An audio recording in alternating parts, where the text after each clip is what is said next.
we go way back. Most people don't even know this, right? Yeah. So we go back to like St. Clair days, back like Oakwood and all that. So I always want to know, like, back when you, Gunna and Dips and all them were kicking those freestyles, right, on the side and stuff. What made you guys decide to take it serious? Oh man, it's mainly you though, because you're the one that took it and put it on your back and went with it. It was like, you know, a lot of situations was going on with the man them still in the streets. So yeah, you know, court cases, time being taken off their life, pretty much being locked up. So the whole thing about wasted talent, I didn't want that to be me. Facts. So I knew that all the man them had a gift, you know. But again, I'm gonna repeat it again.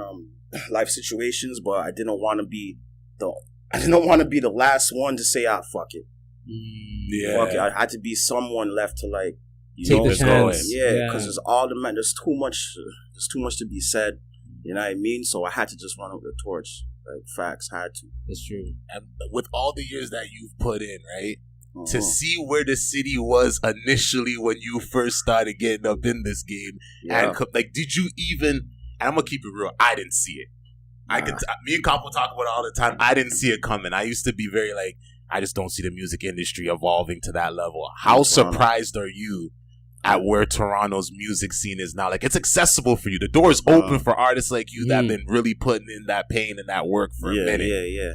Like, how do you feel knowing that, like, there's these stages here now? There's Rolling Loud on the way. Like, there's all these things on the way. Like, doors opening. The Six God himself putting it on his back for a while. You know what I mean? The Justin Biebers, The Weeknd. Right. I feel blessed, man, because being from Canada on its own is a struggle in the hip-hop industry.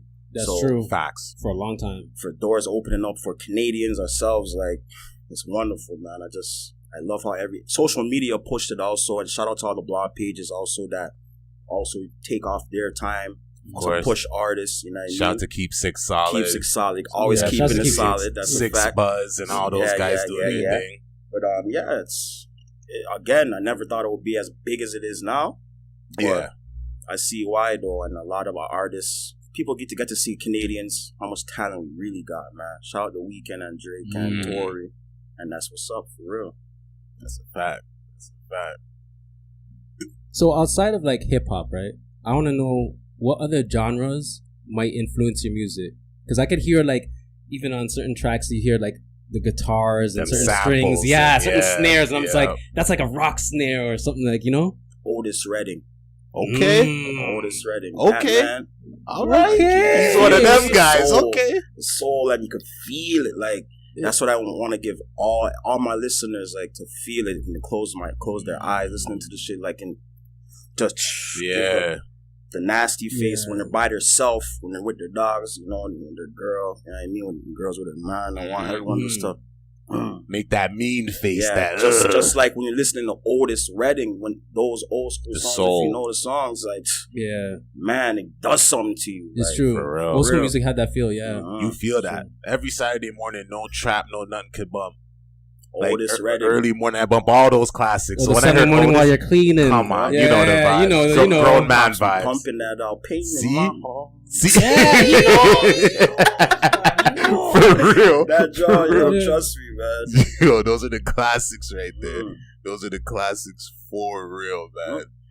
Man, it's crazy to see how far you've come. So I wanted to ask you this, because this is something that I want to really ask a lot of artists. Like, we're kind of in the era where a lot of artists, they punch in a lot, right? Yeah.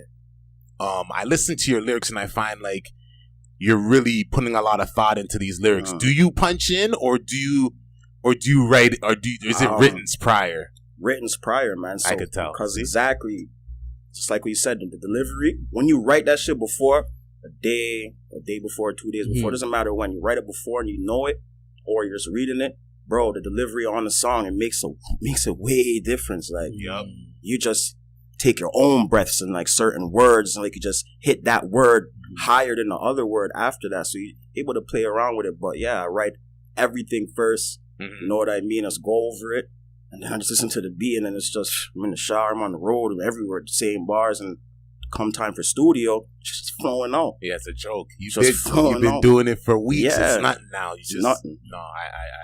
I knew that already, but I had to ask because I could tell those the who know, difference. those who he know plans out his music. Yeah, you know what I mean. Yeah. And I've been in several studios and watched a lot of creative processes, so I can tell if somebody's putting that pen to paper. Or they're typing a 1-2 in their phone, or if they're just punching in like That's every 2-3 bars. I want all artists, to please take it if they find it like difficult to write. You know what I mean? Just please, just try it, bro. Just try it. Makes big difference, bro, in your music when you're writing that shit and putting thoughts into it. And you're coming up with a single. It's just hits way harder. Not discrediting anybody that freestyles all the time, because some of them joints are bangers, but just try to write some shit down and go over it, bro. Trust me.